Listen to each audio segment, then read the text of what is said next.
नमस्कार साथियों। मेहनत इतनी खामोशी से करो कि सफलता शोर मचा दे। तो चलिए आज के सफ़र हम आपके साथ शुरू करते हैं। आज आपको आधुनिक भारत से संबंधित कुछ महत्वपूर्ण प्रश्न करवाते हैं। बताइए, ऊपरकोट बौद्ध गुफाएं गुजरात के किस शहर में मिलती हैं? याद रखना, जूनागढ़ में मिलती हैं। कहाँ मिलती हैं? जूनागढ़ में। अजंता तथा एलोरा की गुफाएं किस राज्य में स्थित हैं? तो याद रखना, वो राज्य है महाराष्ट्र। कहाँ स्थित है? महाराष्ट्र में। भाखड़ा नृत्य के संदर्भ में भाखड़ा जो नाम है किस अंग्रेजी शब्द से लिया गया? तो जो ताल अंग्रेजी शब्द है उससे लिया गया। स्वतंत्र भारत के पहले शिक्षा मंत्री कौन थे? बताइए भाई, कौन थे? याद रखना, अबुल कलाम आज़ाद थे स्वतंत्र भारत के पहले शिक्षा मंत्री। सरदार वल्लभ भाई पटेल की स्टैचू ऑफ यूनिटी किस नदी के तट पर स्थित है? तो याद रखना, वो है नर्मदा नदी के तट पर स्थित है। ये कई बार एग्जाम में आया हुआ प्रश्न है। तीस्ता जल समझौता किन दो देशों के बीच हुआ है? तो भारत और बांग्लादेश के बीच हुआ है 1983 में। बताइए, सिंधु जल समझौता किन दो देशों के बीच हुआ है? ये हुआ भारत और पाकिस्तान के बीच में 1960 में। सिंधु जल समझौता 1960 में हुआ है। भारत और पाकिस्तान के मध्य ताशकंद समझौता कब हुआ है? तो ताशकंद समझौता याद रखिएगा 1966 में हुआ है। कब हुआ है? 1966 में। आइए आगे बढ़ते हैं।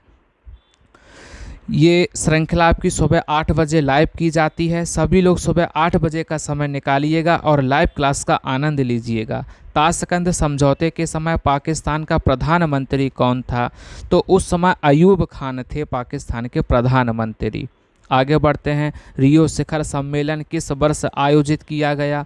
तो रियो शिखर सम्मेलन जो है वो 1992 में आयोजित किया गया है। कावेरी जल विवाद में शामिल दो राज्य कौन कौन से हैं? बताओ भाई, कौन कौन से दो राज्य हैं कावेरी जल विवाद के लिए पूछ रहे हैं? तो याद रखना, कर्नाटक और तमिलनाडु हैं। कौन से दो राज्य हैं? कर्नाटक और तमिलनाडु हैं। आगे बढ़ते हैं। आज आधुनिक भारत के ये महत्वपूर्ण प्रश्न थे, इनको अच्छे से आप लोग तैयार करिएगा। भारतीय संसद के द्वारा जैव विविधता अधिनियम कब पारित किया गया? तो याद रखना, 11 दिसंबर 2002 में पारित किया गया। वन्य जीव संरक्षण अधिनियम कब लागू हुआ? तो 1972 में लागू हुआ। कब लागू हुआ? 1972 में। रेड डाटा बुक कौन जारी करता है? ये प्रश्न कई बार एग्जाम में आया हुआ पर्यावरण से संबंधित है। बताओ कौन जारी करता है? तो IUCN संस्था जारी करती। बताइए, प्रोजेक्ट टाइगर कब आया था? याद रखना, 1973 में आया था। कब आया था? 1973 में। ये भी प्रश्न बहुत महत्वपूर्ण है। बताइए, प्रोजेक्ट हाथी कब आया था? तो याद रखना, ये 1992 में आया था।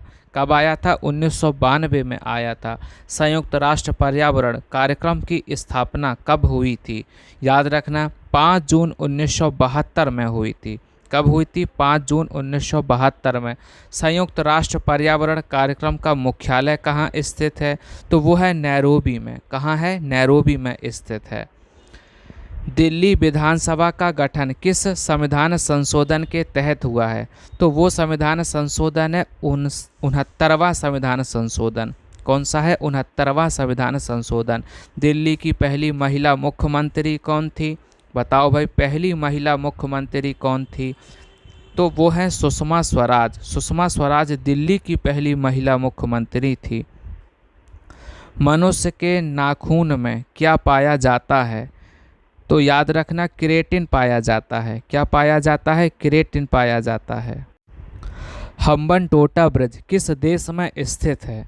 तो याद रखना, ये हम्बनटोटा ब्रिज है, ये श्रीलंका में स्थित है। कहाँ स्थित है? श्रीलंका में। हल्दी का पीला रंग किसके कारण होता है? बताओ भाई, हल्दी का पीला रंग किसके कारण होता है? तो ये तो आप सबको पता होना चाहिए भाई, किसके कारण होता है। तो याद रखना, कुरकुमीन के कारण होता है। किसके कारण होता है? कुरकुमीन के कारण होता है। श्रीलंका का पुराना नाम क्या था? बताओ, श्रीलंका का पुराना नाम क्या था भाई? जल्दी जल्दी से भाई आंसर बताओ, क्या हो जाएगा? तो श्रीलंका का जो पुराना नाम है वो सीलोन था। क्या था? सीलोन था। आगे बढ़ते हैं। इम्पीरियल बैंक ऑफ इंडिया की स्थापना किस वर्ष हुई? बताओ भाई, इम्पीरियल बैंक ऑफ इंडिया की स्थापना किस वर्ष हुई? जल्दी जल्दी से भाई आंसर बताओ, किस वर्ष हुई है? 1921 में हुई है। किस वर्ष हुई है? 1921 में हुई है। आगे बढ़ते हैं। स्टेट बैंक ऑफ इंडिया की स्थापना कब हुई है? बताओ भाई, स्टेट बैंक ऑफ इंडिया की स्थापना कब हुई है? जल्दी जल्दी से बताओ भाई, स्टेट बैंक ऑफ इंडिया की स्थापना कब हुई है? तो एसबीआई जिसे कहते हैं, उसकी स्थापना 1 जुलाई 1955 को हुई है। 1 जुलाई 1955 को हुई है। पंजाब नेशनल बैंक की नींव किसने रखी है? पीएनबी जिसे कहते हैं, बताइए इसकी नींव किसने रखी है? तो पीएनबी की जो नींव है ये लाला लाजपत राय ने रखी है। किसने रखी है? लाला लाजपत राय ने। चलिए, आज का सफ़र यहीं तक। आप सभी का बहुत बहुत धन्यवाद।